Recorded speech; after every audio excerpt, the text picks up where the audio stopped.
con la palabra. Más que agradecidos al Señor, la verdad que un poco deudor somos porque primera vez que llegamos aquí a este lugar, pero gracias damos al Señor que siempre estamos en todo el campo, ¿no es cierto?, trabajando en la central. Estamos haciendo la obra del Señor, buscando, ¿no es cierto?, de que agradar al Señor, buscarle a Él, servirle, Aleluya. y caminar en su obra, ¿no es cierto? Amén. Meditaba mi asiento, la verdad que es un tema tan extraordinario, ¿no es cierto?, la obra misionera. Un tema que me compete en gran manera, ¿no es cierto?, porque desde mi conversión estuve involucrado en la obra misionera, trabajando con los hermanos en el campo. Me acuerdo que cuando tenía apenas unos meses de convertido, ya estaba yo trabajando en la obra misionera, viajando y llevando el mensaje de la palabra del Señor allí por el sur, viajando en aquel tiempo con la iglesia 3 de febrero, la cual estaba aquí en Posadas.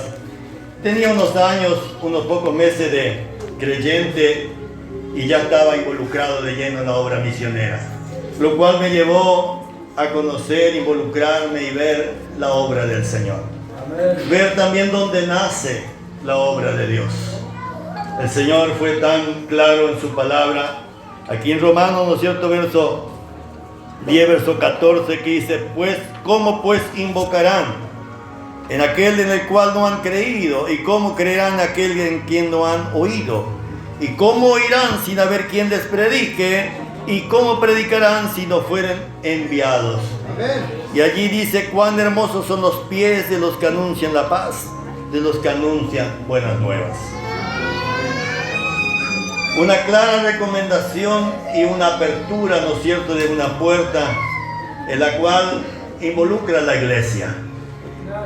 Tal vez la obra misionera a veces uno la puede observar de diversos ángulos y hay una parte emotiva que podemos entrar y tocar, porque testimonios son maravillosos en la obra del Señor.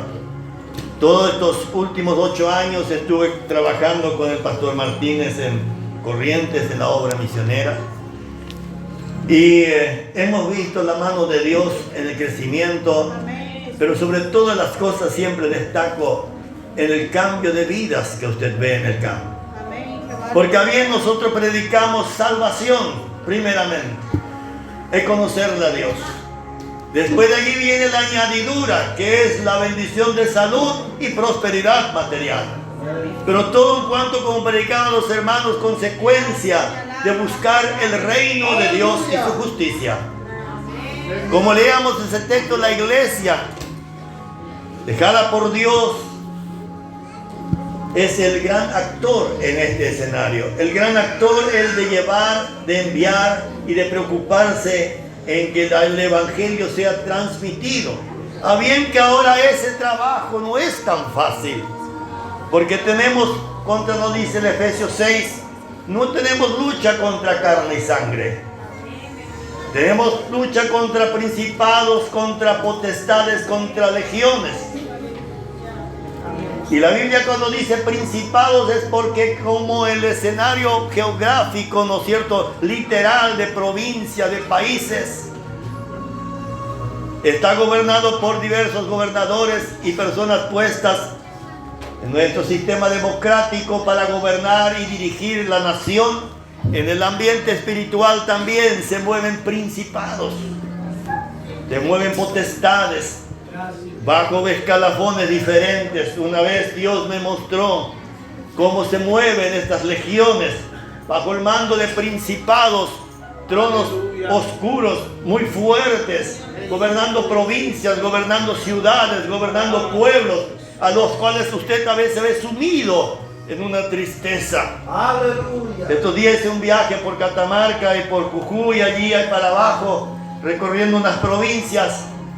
Y había lugares, literalmente, usted entraba en esas ciudades, pueblos pequeños, y usted sentía un ambiente de tristeza.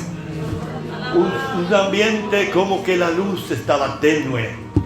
Como que había un ambiente de un dominio del enemigo en ese lugar. Íbamos con mi hijo viajando y yo le decía, ¿vos no te das cuenta de algo? Sí, veo como un ambiente triste y de quebranto. Oh Dios, aleluya. Toda la población que allí está sumida bajo la presión de una potestad, de un principado. Ahora imagínese usted la iglesia comisionada a derrocar esos principados.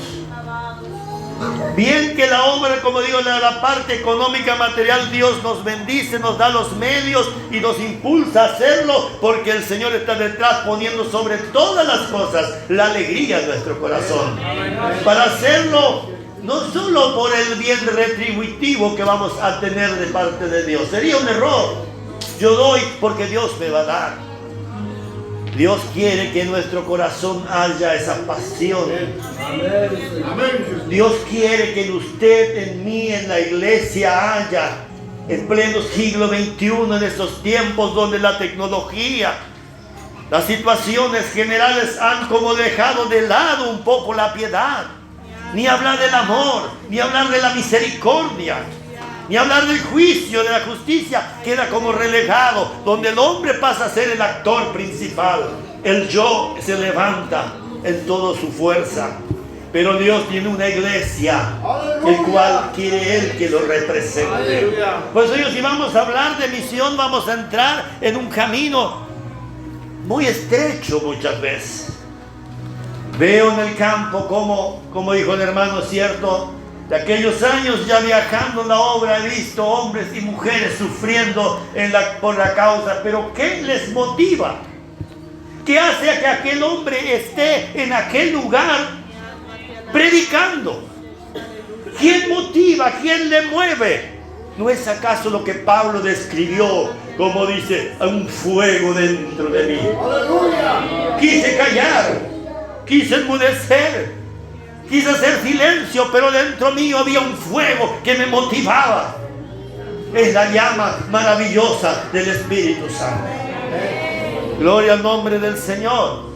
En eso yo pienso que debemos hacer un poco de hincapié en estos tiempos, para que nuestro trabajo en la obra no sea un trabajo, como diciendo, visto por nuestros propios ojos como, bueno, algo que se hace. La misión se abraza, la misión se vive, por la misión se llora, por la misión se gime. La misión debe ser una pasión. El ganar un alma debe ser una pasión dentro del hombre y dentro de la esfera de la iglesia. Alabado sea tu nombre, Jesús. Hay un dicho que dice que la misión está en el corazón de Dios. Estuve en una iglesia en Porto Alegre, Brasil, una iglesia de varios miles de miembros.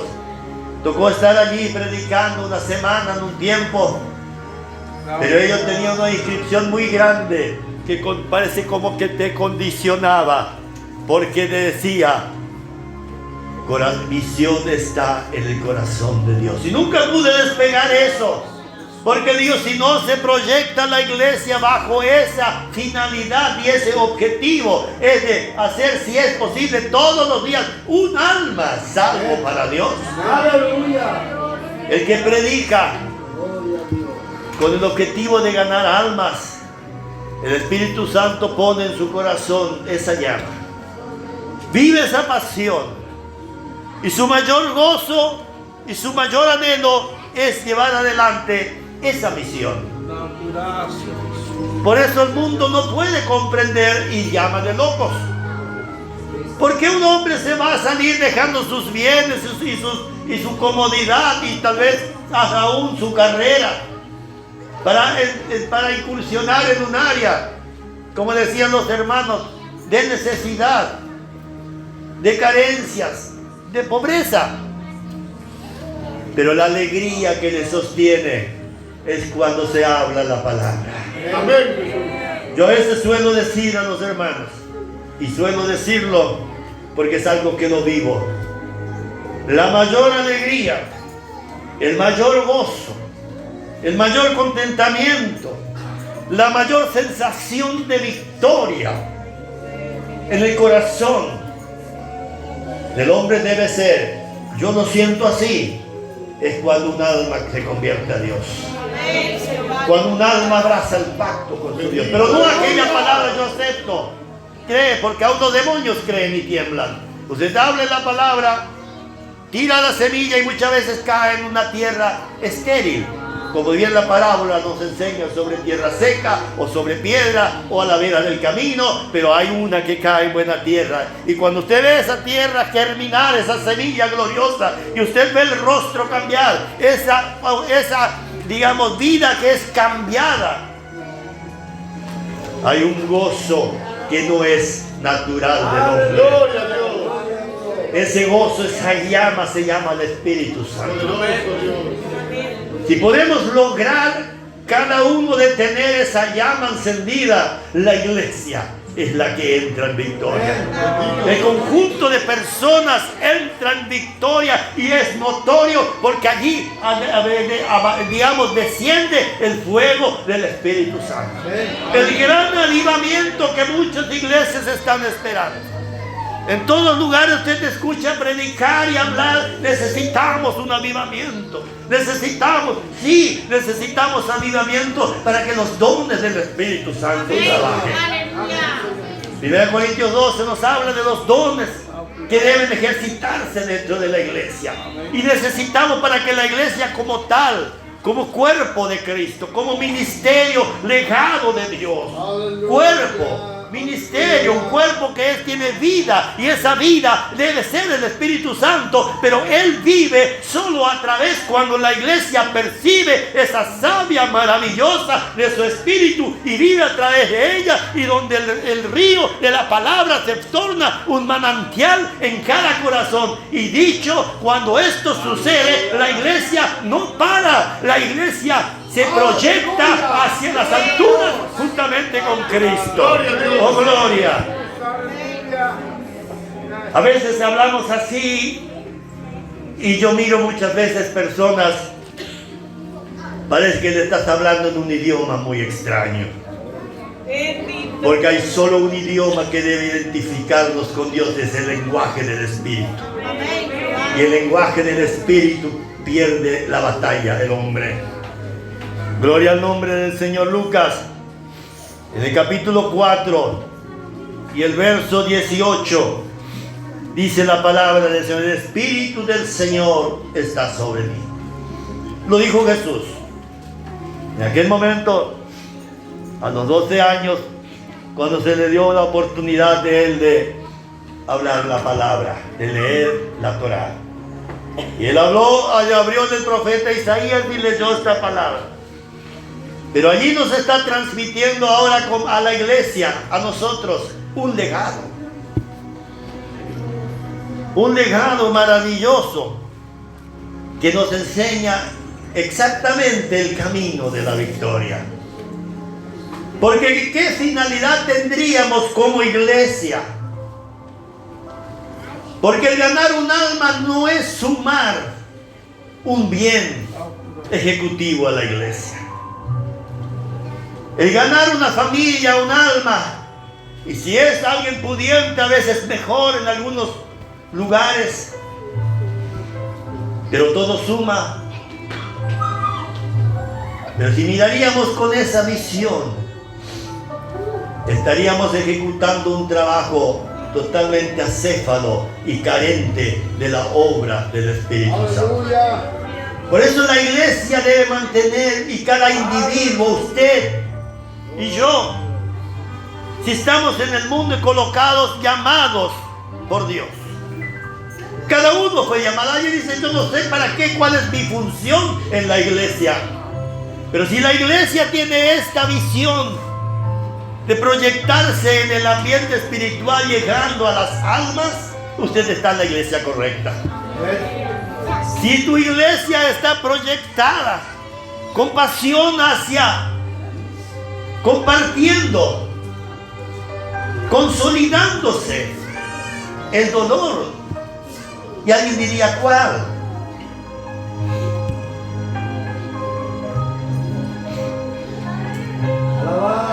Oh, gloria. Aleluya. Aleluya. Alabado sea tu nombre, Mire a tu alrededor. Mire la multitud de almas. Aleluya. ¿Puede usted sentir el gemido de un Es alma? verdad. Sí, ¿Puede usted sentir el gemido de un alma? poder en tu palabra. El Señor escuchó tu gemido un día cuando estabas muertos en delitos y pecados. Cuando tu alma descendía al abismo en condenación eterna. Cuando el Señor, como lo dice la palabra, de tal manera nos amó que desde el cielo miró. Y miró sobre los hijos de los hombres, nos enseña el Salmo 14, para ver si había algún entendido que buscara de Dios. Aleluya. El Salmo 14 nos describe la situación antes, ahora y será después. No hay quien haga lo bueno. No hay ni siquiera uno. Se han corrompido. Han hecho obras abominables. No hay quien busque lo bueno. Ese es el alma, pero de la persona. Ese es la finalidad, el objetivo del hombre carnal, del hombre sin Dios. Pero ¿cuál es la consecuencia de eso? El hombre es dotado de un espíritu, dotado de un alma y el cuerpo que lo expresa. Pero el alma de él sabe que va a condenación. Y ese alma es el que gime. El salmista lo describía y decía: mi alma gime. Mi alma gime por las cosas de Dios. Ahora ese gemido es el que escuchó Dios cuando extendió su mano para salvarte. Pero ahora quiere que usted sienta ese gemido. Gloria a Dios. No es tan difícil. Aleluya, aleluya. No es tan difícil. Aleluya. Allá en el sur me encontré en aquella oportunidad, ya estoy hablando de un testimonio. Y tendría libros y libros tal vez para escribir, y anécdotas y testimonios. Pero hay un testimonio que siempre lo guardé allá en el sur. Una mujer aquí de Posadas de aquellos años dejó todos sus bienes y su economía y se dirigió en aquel tiempo, hace ahora 40 años atrás, pie camino de tierra, ripio, frío, pueblos pequeños, carentes de todo. No existía el celular, en muchos lugares no había teléfono, pero ella se largó a evangelizar en aquellos lugares. Amén. Porque sintió en su corazón que esta mujer se llamaba Margarita. Tal vez hermano Fagún podrá haber escuchado porque pertenecíamos a aquella iglesia juntos en aquel tiempo. Si no me equivoco. Margarita. Pero en el pueblo no la escucharon.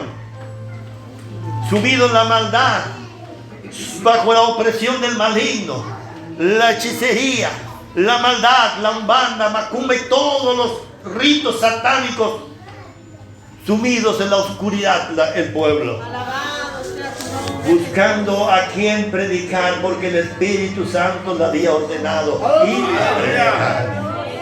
Encuentra en los establos viviendo literalmente mudo, sordo, paralítico a un hombre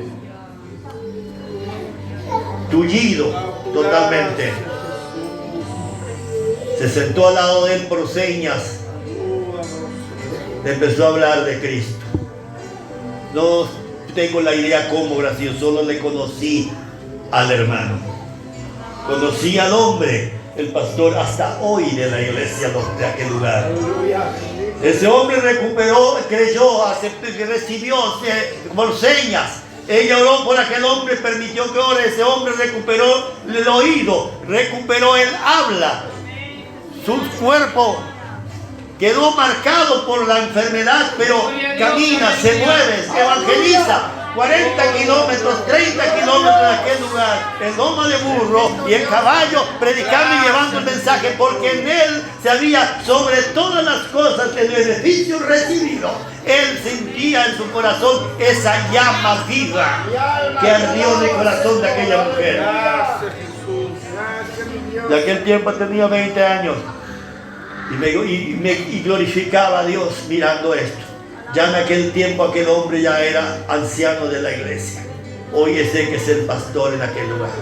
Lucas Sierra, así es el nombre. Y el pueblo se llama Maquinchao. Algún día si alguien quiere visitarlo, el sur del Río Negro, en pleno desierto, se llama Maquinchao el pueblo.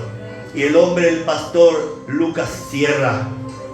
Gloria al nombre del Señor. Esa llama que debe de estar en el corazón. Por eso doy testimonios. Habría muchísimos. Pero sobre todas las cosas, ¿qué es lo que motiva? Cuando la iglesia pierde la visión o pierde el sentimiento, el cual genera la visión, ahí pierde la esencia, deja el crecimiento, no hay avivamiento, no puede haber obra, porque el Espíritu Santo está con aquel pueblo que lo representa. Aleluya. El Espíritu Santo está con el hombre y la mujer que tiene el sentir de Cristo. Pablo escribía y decía, haya en vosotros este sentir. Y alguien dice, sí, este sentir, sí, soy cristiano. Soy cristiano porque tengo los beneficios. Soy cristiano porque soy bendecido. Soy cristiano porque camino en victoria. Soy cristiano porque las potestades, con solo resistir, ellos huyen. Oh, gloria. Pero también debemos ser cristianos porque hay una llama en nuestro corazón. Y el Señor dijo, el Espíritu del Señor está sobre mí. Y ahí es donde usted y yo tenemos que ahora, como fieles discípulos, porque el Señor en San Marcos 16:16 dijo, id y haced discípulos, bautizándolos en el Padre, Hijo y el Espíritu Santo, y enseñándoles que guarden estas cosas, pero sobre todo transmitiéndole el Espíritu de Dios. Gloria al nombre del Señor. Y ese sentir es el que debe mover. Por cuanto me ha ungido para dar buenas nuevas a los pobres, enviado a sanar a los quebrantados de corazón. Gloria al nombre del Señor. El Señor se sentó en San Mateo 5 y enseñó esta palabra tan linda. Gloria al nombre del Señor. Pero es una palabra que yo siempre digo, para vivirla, para llevarla en nosotros, para poder expresarla, para poder transmitirla. Eso es obra misionera. No es solo ir a hacer un templo, sumar personas, porque ello significa o crecer el número, porque ello significa bienestar para la iglesia. Bien, es la consecuencia, pero la llama, el Espíritu, no debe menguar. Amén. Aquel sentimiento maravilloso, me ha enviado a sanar a los quebrantados de corazón, pregonar libertad a los cautivos, vista a los ciegos, poner libertad a los oprimidos y predicar el año agradable. Donde se manifiesta toda la obra. Gloria al nombre del Señor. En todo su esplendor la obra misionera es el libro de Hechos de los Apóstoles. En el libro de Hechos de los Apóstoles, ahora pasando rápido, verso voy a citar. Como ahí usted puede leer, interpretar San Mateo 5, las bienaventuranzas. Pero léalo con el corazón. Trata de interpretar cada línea de San Mateo 5. Cuando el Señor se juntó viendo aquella multitud y les habló diciendo, sus discípulos. ¿Por qué primeramente sus discípulos? Porque sus discípulos estaban siendo enseñados, le estaban transmitiendo ese sentimiento.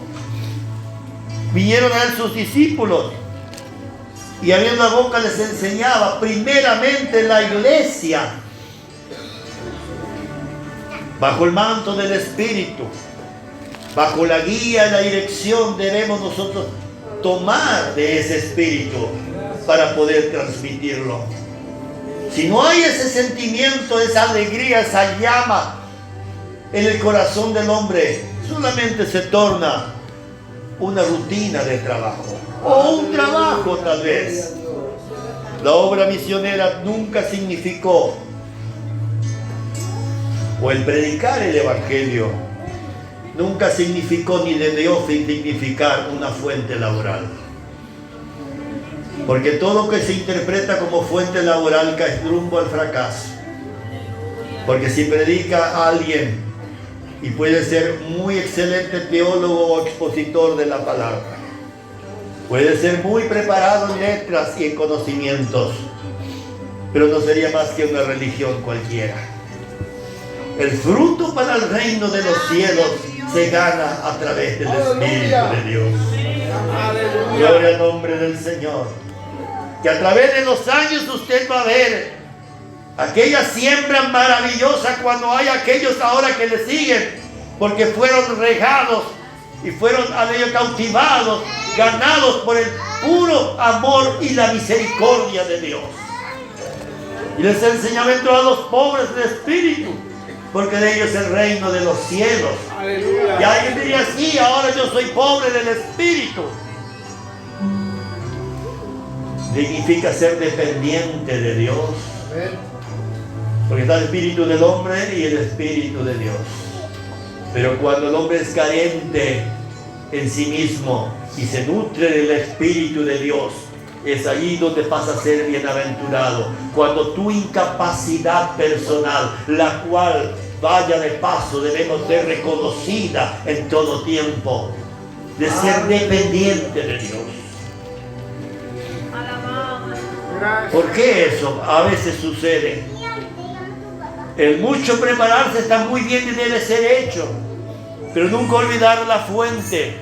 Yo dependo de su gracia. Yo dependo de su Espíritu. Yo dependo de lo que el Espíritu Santo me dé. Yo dependo de aquello que es revelado, porque la palabra es revelación. Porque me ungió Jehová para dar buenas nuevas.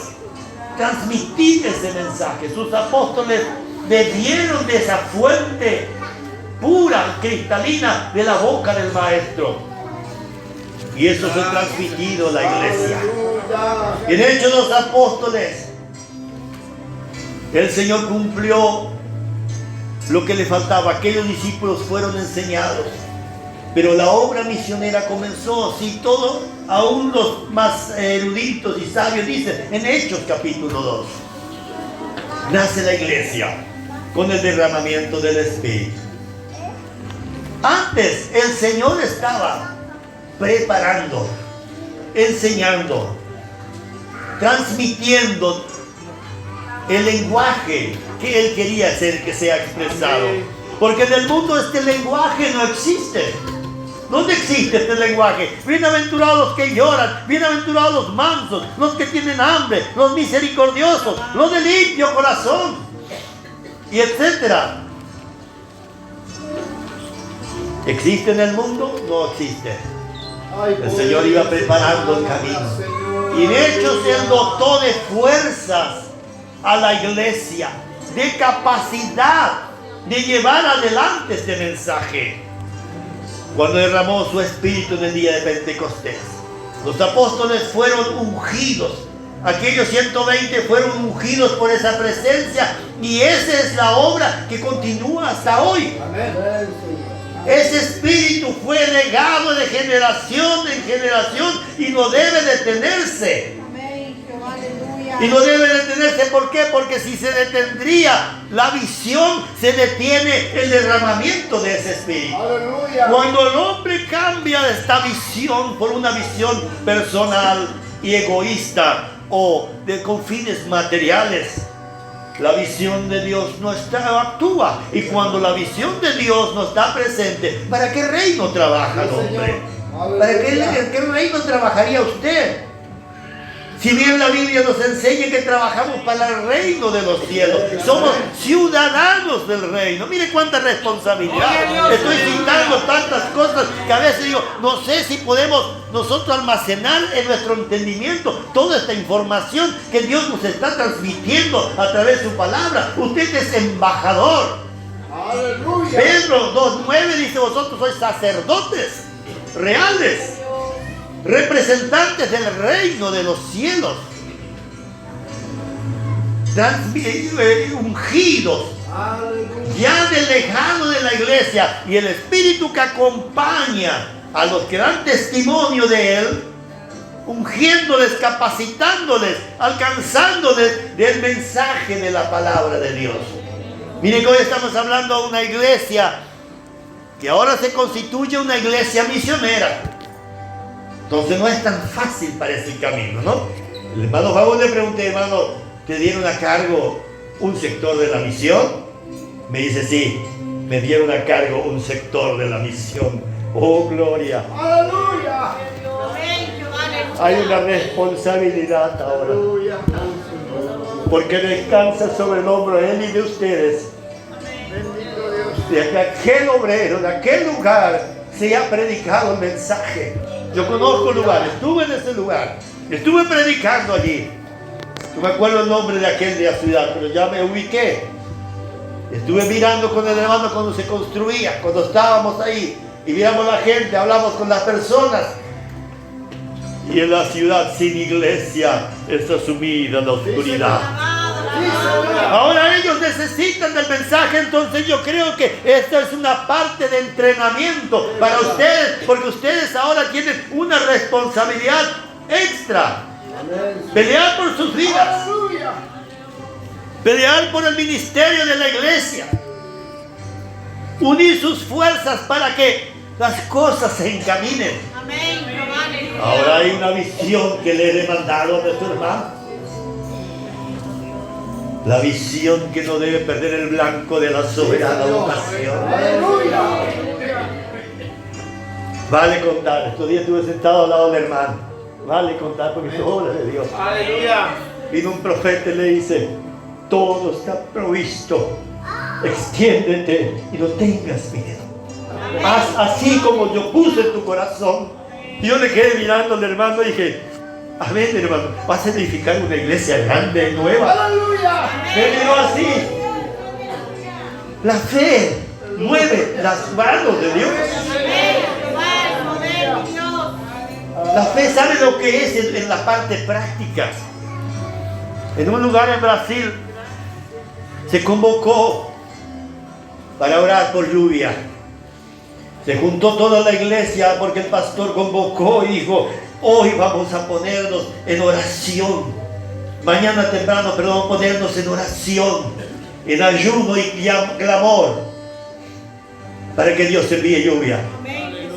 Temprano en la mañana aparece una viejita con un paraguas y una seca de meses. El campo sufría, como pasó acá en Argentina hace tiempo. Por eso yo le había escrito a Daniel, por el amor de Dios, hay una iglesia en Argentina que cubre de norte a sur y de este a oeste. Somos algo de 70.000 miembros la iglesia de Oberá. Gloria a Dios. Si no se convinieron, si no se convinieron para pedir algo a Dios, Daniel, le dije, como cada iglesia que se pongan en la brecha delante de Dios por el país, por la economía, por la seca. En Brasil aquella ancianita llegó con una sombrilla y le dice el hermano pastor que estaba recibiendo los hermanos, se ve que usted tiene fe, hermana. Y la hermana dijo, pero es que yo conozco a mi Dios. Aleluya. Yo conozco a mi Dios. Entonces cuando el profeta le habló al hermano, yo le pregunto, y yo conozco a mi Dios. Mi Dios hace milagros. Me sanó esta vista, me volvió la vista, me dio el hueso, aleluya, sanó mis riñones. Y seguimos contando, y vamos a quedar contando la obra de Dios. Yo conozco a mi Dios cuando clamé en angustia. Amén, Señor Jesús. Cuando un día me tiré delante de Dios, dije, Señor, para mí es imposible. Viene un profeta, yo oí tu clamor, es vencido. Me levanté, junté mis cosas, dije, está vencido. Y fue vencido. Aleluya. Conozco a mi Dios. Esa es fe, esa es la iglesia. No debe ser menos en ningún momento porque el Espíritu del Señor está sobre usted. Señor, aleluya. Y a Él usted rinde cuentas también. Cuando Pedro se hundía en las aguas, Fue auxiliado por el Señor y dijo: hombre de poca fe. No, el cristiano verdadero tiene un blanco fijado, tiene un blanco de la soberana vocación. Él mira hacia el objetivo, se extiende hacia Él, pero sobre todo en su corazón la llama viva del Señor que le está indicando Gloria a Dios. que vivimos a través de esta visión. Que usted lee en Hechos de los Apóstoles cómo siguió la obra misionera más tan grande y maravillosa por manos de la primera iglesia. Allí usted ve más adelante ya Pedro levantándose, aquel hombre que fue sacado de la pesca, hombre del sur, del norte de Galilea, allí tierra pobre, sin escuela, despreciada. Todo aquel que hablaba de la tierra de Galilea hablaba de forma despectiva. Allí el Señor se sufrió de sus discípulos. No entre los sabios que estaban en el sur, donde estaba Jerusalén y Benjamín. Judá y Benjamín habitaban en la tierra del sur, que era Jerusalén. Pero toda la tierra del norte del reino dividido de Israel habitaba toda aquella región del norte de Israel, haciendo frontera con los pueblos gentiles y paganos. Entonces los del sur, cuando hablaban de Galilea, decían: esto no sirve para nada. Pero el Señor, ciertamente que nació del sur en Belén, descendió a Egipto, vuelve, aleluya, por mano del ángel y la orden de Dios. Allí, aleluya, Él se va. ¿A dónde a vivir? A Nazaret, tierra de Galilea, para que sea dicho de aquella tierra pobre, que Dios vivió, aleluya, su edad hasta el llamado de Dios. 18 años en silencio. Gloria a Dios. Gloria al nombre del Señor. Después de aquel día cuando Él leyó este pasaje. Cuando Él leyó este pasaje tenía 12 años. 18 años pasó en silencio. Porque ¿qué pasó? Cuando Él leyó esto en la sinagoga en Jerusalén, porque te cumplió los 12 años, el Bar Mitzvah era aquella ceremonia donde ellos eran iniciados en la ley, de permitido a un joven judío leer la Torá. Leyó la Torá, pero leyó: el Espíritu del Señor está sobre mí. Y fue despreciado. Galileo, vete a tu tierra. 18 años. Después salió de allí, cumpliendo los 30, fue a buscar a sus discípulos. Los encontró junto al mar de Galilea. Allí gente pobre, del vulgo, sin estudio, sin capacidad. Todo lo contrario a lo que sería una forma humana de mirar. La forma humana, lo terrenal, miraría un hombre preparado, un hombre de estudio, de buena presentación, de buena palabra, de buena escuela. Pero el Señor miró a aquellos cuyo corazón brilló una luz. Cuando el Señor le dijo a Pedro: Pedro, deja eso, sígueme, porque te haré pescador de hombres. Y aquel instante tomó la decisión y siguió al Maestro. Hombres de decisión, hombres capaces de entenderle a Dios, hombres íntegros. Y os cuenta un historiador llamado Josefo, que era el mayor historiador de aquella época, y él le relata algo de la personalidad de los galileos. Y por sorpresa dice que el Galileo daba más valor a la palabra que al dinero. Tenía principios de ética y de moral tan altos que no era comparado con nadie de su época. La palabra, la honra, le era por bandera en su vida. Y usted sigue leyendo y usted dice: ¿y qué pasó con Judas? El único discípulo del Maestro que no era de Galilea, era de Jerusalén. Un comerciante de la tierra del sur. Él se desconoció y vendió al Maestro por una, como diría, por una coima. Pero el Galileo tenía presente, y con aquellos hombres el Señor pudo después comenzar el gran ministerio de la misión, porque la misión es integridad, la misión es visión, la misión es dependencia de Dios, la misión es honra delante de Dios por la palabra, por la conducta, por la expresión, porque representa la iglesia misionera, y el hombre que va a la misión representa un reino eterno. Aleluya. Gloria al nombre del Señor. Ya la hora llegada. Gracias, mi Dios. Mire qué maravilla lo que estábamos hablando en esta noche, preparando, aleluya, un ejército capaz de entenderle y conocerle, aleluya, la misión a la cual es encomendado este ministerio glorioso.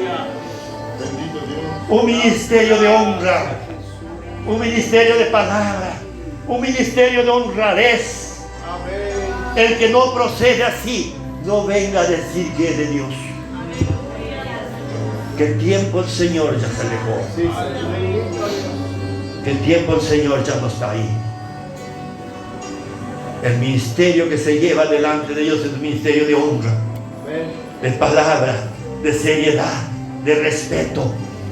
Gloria al nombre del Señor. Y usted ve Pedro allí levantándose, aquel hombre del vulgo, en Hechos capítulo 3, ya levantándose y predicando a las multitudes, exhortándole y hablando del reino de los cielos. 3,000 convierten.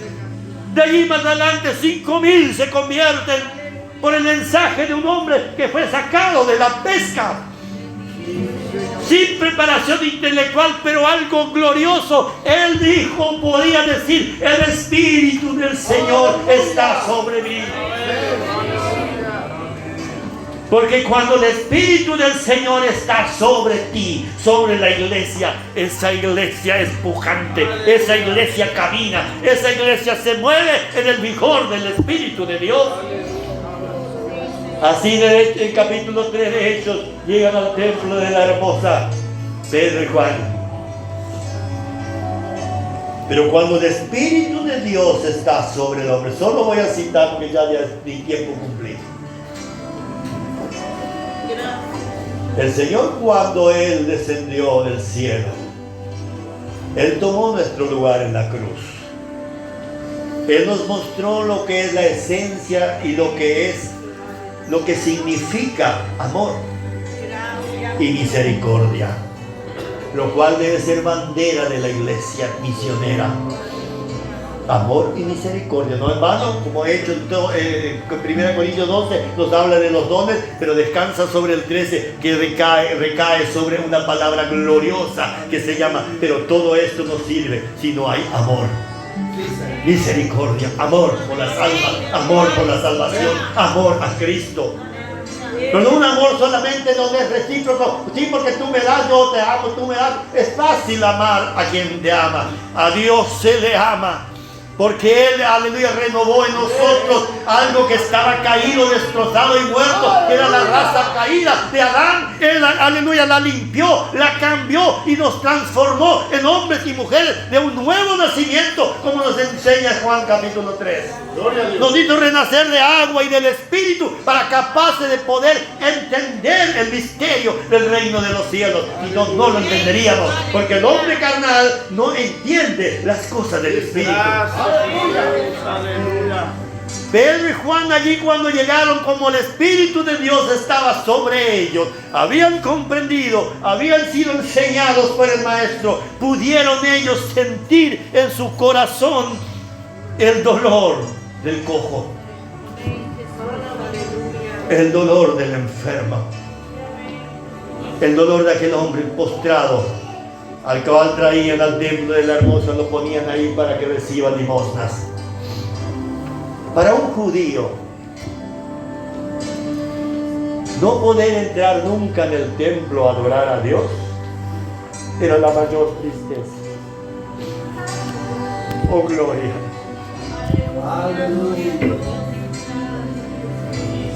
No era solo el que sea cojo, pero por ley, que no describe el Levítico, un hombre cojo, manco, tullido, no podía entrar en el templo, solo hasta las partes exteriores del, digamos, los atrios. Allí podía ser sentado y recibir limosnas, pero adorar en el templo no le era permitido por ley. Aquel hombre le traían, lo ponían ahí a recibir limosnas, pero el corazón de aquel hombre, según cuenta la historia, conociendo y entresacando la personalidad de un judío. No era como el creyente carnal que no le importa si va al culto, si no le importa si queda en la casa, porque si llueve está contento porque no hay culto. Y si se salva a alguien está bien, y si no se salva no importa, que Fagún se preocupe. Pero no viene a orar. ¡Aleluya! Pero el creyente que siente la gloria de Dios en su vida está en la brecha, está orando, está pidiendo. Yo no voy a la misión, yo no puedo ir, tal vez no tengo muchos recursos, lo poco que tengo puedo darlo, pero si no tengo, voy a orar, voy a doblar mis rodillas, que tiene un gran valor delante de Dios. Porque, aleluya, las grandes batallas de la misión se ganan de rodillas. Amén, Dios, hay poder. Las grandes batallas de la obra misionera se ganan de rodillas. Entonces, ¿cómo podemos no hacer nada?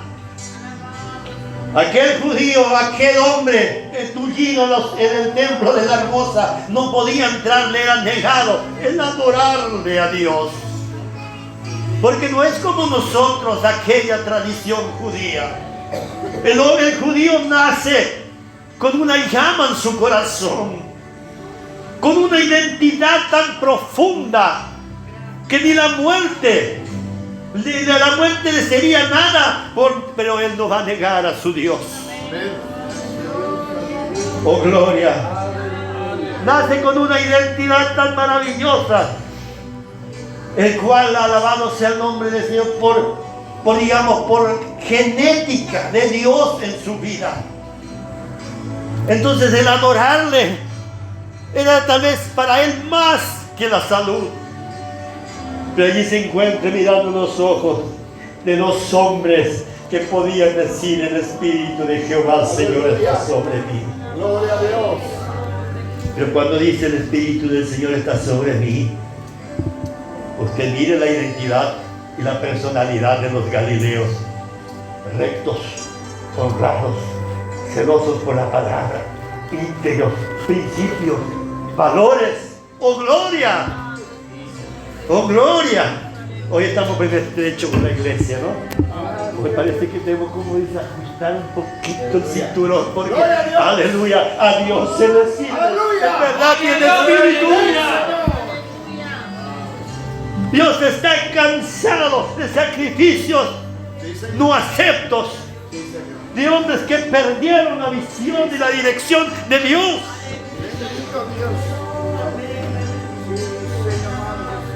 Hay juicios que se avecinan. Hay juicios que se avecinan y muchos se espantarán, pero hay justicia de Dios, será cumplida. Porque Dios no se agrada, ya llegó, ya rebasó, ya llegó a la presencia de Dios aquel olor fétido de sacrificios fuera de la voluntad de Dios.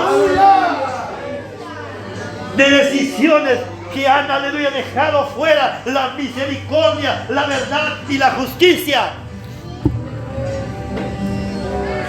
Decisiones que han dejado de lado la visión la cual Dios colocó como manto sobre la iglesia. Amén. La iglesia de Cristo pide avivamiento. Entremos en la voluntad de Dios. Entremos en el canal, entremos en el camino, entremos, aleluya, bajo, aleluya, la sombra del Omnipotente. Gloria a Dios. Aleluya.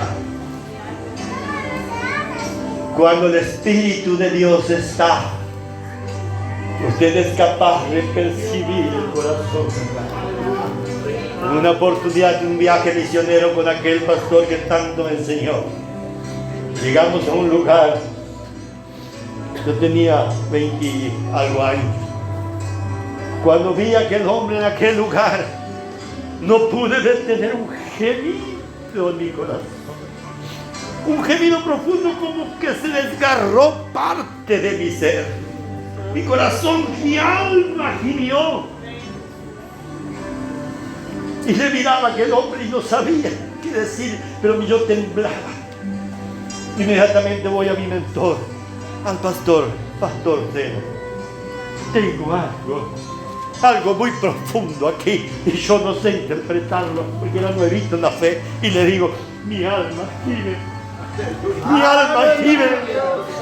Siento un gemido. No puedo detenerlo. Estoy temblando. Yo siento un gemido mirando al hermano. Él pone las manos sobre mi espalda. Aleluya. Y me dice esto. Dios te hizo sentir el corazón. Dios te hizo sentir el corazón de Él. Por eso yo puedo decir hoy cuando predico la palabra. ¿Puede usted percibir el corazón del necesitado? Aleluya. Pedro y Juan allí, aleluya, miraron el rostro del paralítico y contemplaron aquella angustia profunda que envolvía aquel alma. Ese es obra misionera. Ese no te enseña en el seminario. Ni un seminario te puede enseñar eso. Eso es la escuela del Es verdad. Espíritu. Aleluya. Esa es la escuela del Espíritu, porque el Espíritu Santo acomoda lo espiritual a lo espiritual. Él hace sentir y vibrar el corazón del hombre, tratando de entrar en la voluntad perfecta de Dios. Y allí, aquella palabra gloriosa: levántate, toma tu lecho, anda. ¿Qué hizo que encontró saltando y corriendo? Porque al fin pudo ir a adorarle a Dios. Aleluya. Y a mí la iglesia ponerse de pie. Gloria a Dios. Alabado sea el nombre de Jesús. Yo siento vibrar en mi corazón. Perdón, hermano, me invité a la iglesia, pero quiero orar. Amén. Quiero orar. Amén. Porque esta palabra es buena. Amén. Esta palabra es dada de Dios. Esto viene del cielo. Y quiero poner un sello, o Dios quiere poner el sello en nuestros corazones. Dios quiere sellar esto en el corazón de su discípulo. Dios quiere sellar en el corazón de sus siervos esta palabra, para que comprendan de hoy en más el compromiso vuestro con el Señor. Oremos, hermano Padre. Oh Dios eterno, te damos gracias por tu palabra. Te damos gracias, Señor, porque tú haces las cosas de manera maravillosa. Tú estás presente, Señor, con tu pueblo. Tú estás presente, Señor, con la iglesia que te ama, con la iglesia que te sirve, con la iglesia que se compromete contigo. ¡Aleluya! Tu nombre sea glorificado, bendiga a tu siervo, manténgalo en pie, predicando su palabra, Señor, que nunca cese el mensaje del cielo, porque las almas necesitan oír tus palabras, en el nombre de Jesús. Que no entendía, hoy entendió que Dios nos llamó para predicar la palabra del Señor. Bien, hermanos, hay muchos hermanos sin cantar, pero lo importante es la palabra. ¿Vio? Luego escuchamos a Daniel, su esposa, rapidito a cantar un himno y vamos a sacar la ofrenda misionera, hermanos. Le pedí una mesita que ponga aquí adelante y quiero recalcar a los hermanos que esto es de corazón, hermanos. De corazón usted va a sembrar. Aquí no hay monto, no hay nada. Aquí no ponemos precio. Lo que usted sintió de corazón y hacer un propósito con el Señor, Dios te va a bendecir. Ni hace falta decirlo. Usted ya entendió la palabra que el Señor